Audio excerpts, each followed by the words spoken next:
It's 8:45 at night, and your phone buzzes. The plant just called. Night shift forklift, no call, no show. Again. Production is backed up, the supervisor is stressed, and you're staring at an empty bench thinking, who on earth can I get out there in the next hour? And you do the same dance you always do. Scroll through your phone, dig through old resumes, maybe send a desperate group text. Half the people you try are on a different shift now. 2 don't pick up, 1 moved states. By the time you find someone, everybody's frazzled, and you've lost half the shift's rhythm. Now imagine the same call, but this time it's not a crisis. You've already got a tiny, targeted list of pre-qualified forklift operators who actually want nights at that specific site. You pull up your mini talent pool, you see a couple of green lights, you make 2 quick calls, and 15 minutes later, the problem's solved. Same vacancy, totally different experience. That shift right there, from panic mode to routine, is what we're talking about today. Welcome to Workers.com's Staffing Pulse, Insights from the Frontline. I'm Jennifer, Personnel Manager and longtime industrial staffing nerd in the best way possible.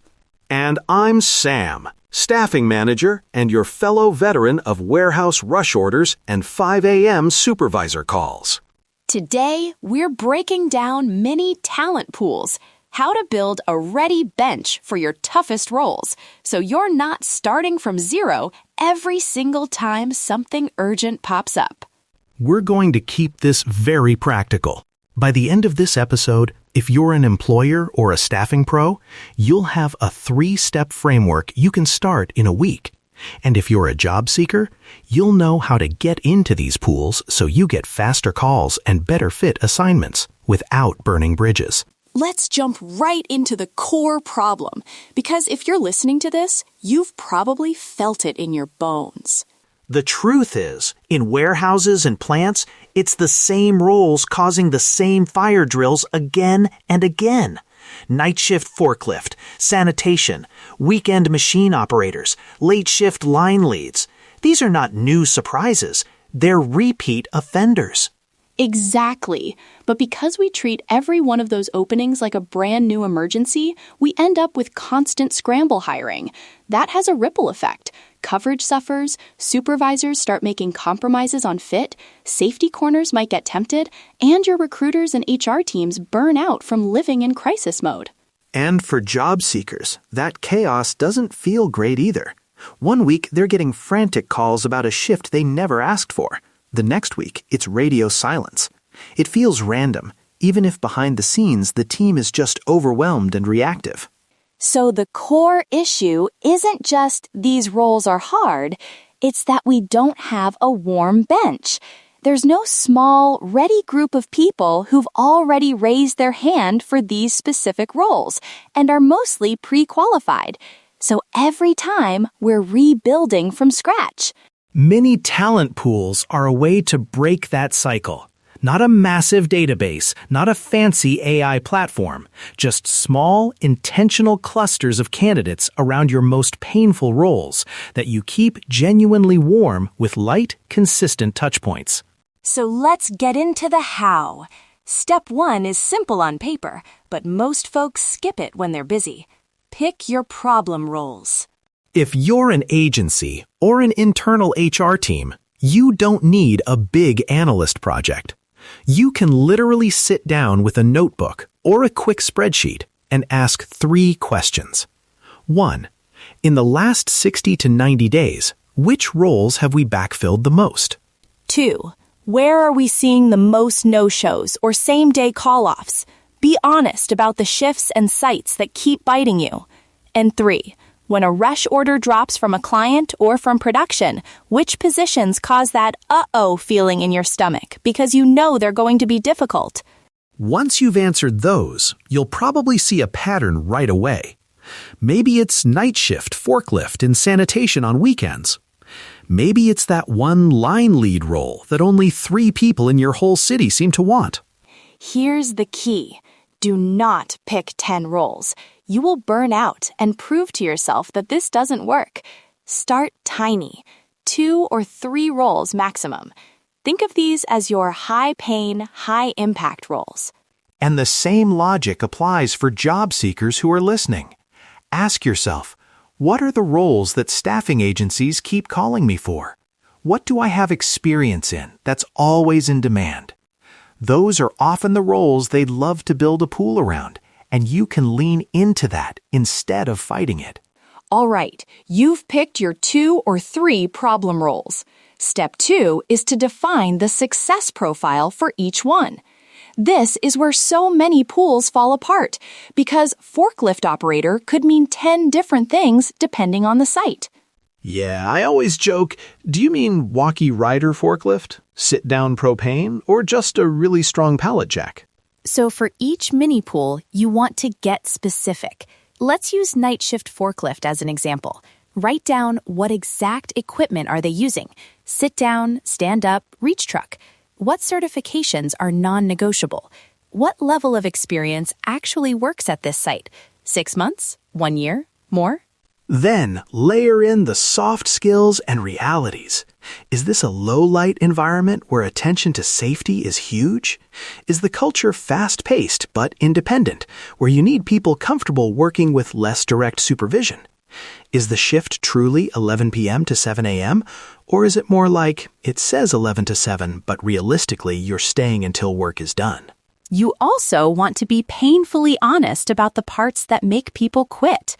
If turnover is high because the site is cold, or the overtime is heavy, or the supervisor is very direct and no nonsense, build that into your success profile. Not to scare people away, but so you're only putting in candidates who understand the reality and can thrive there. For job seekers, this success profile actually helps you too. If the recruiter says, for this pool, we really need people who can reliably do 12-hour nights 3 or 4 days straight, you can decide that's me or that's not me right now before you get thrown into a job that doesn't fit your life. Exactly. For each pool, think of a short checklist: skills and equipment, certifications, schedule reality, environment and culture, and any deal breakers. When someone passes that checklist, they're truly ready for that role. When they don't, they might still be great for a different pool, just not this one. All right, let's move into the heart of it. Step 3, building and maintaining the pool. This is where people start to worry. We don't have time. We're already slammed. So let's keep this realistic and low-tech. First, sourcing. You don't need a brand new channel for this. Start with candidates you've already touched, people who've worked that role before, people who applied but timing didn't work, folks who said, call me if you get nights, or I'd love weekends only. Those are your first invitations to the pool. When you talk to them, be really clear. Instead of, hey, I might have something, try something like, we're building a small priority list of night shift forklift operators for this site. You'd be one of about 10 people we call first when something opens. Here's what that means, here's what we'd expect, and here's what you can expect from us.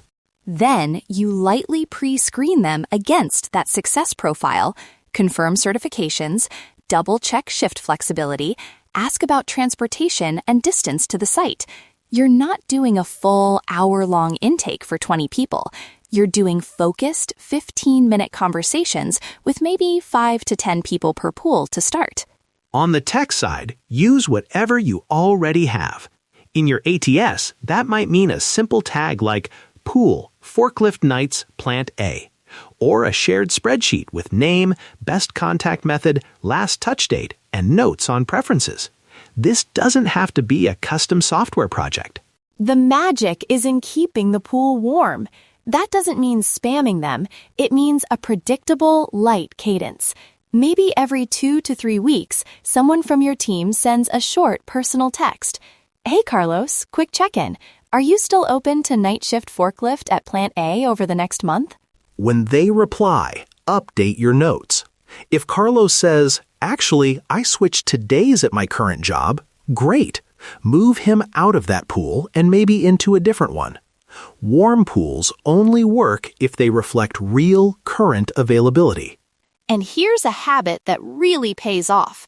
Anytime a new requisition comes in for one of your pool roles, you look at the pool first before you post the job or blast it out.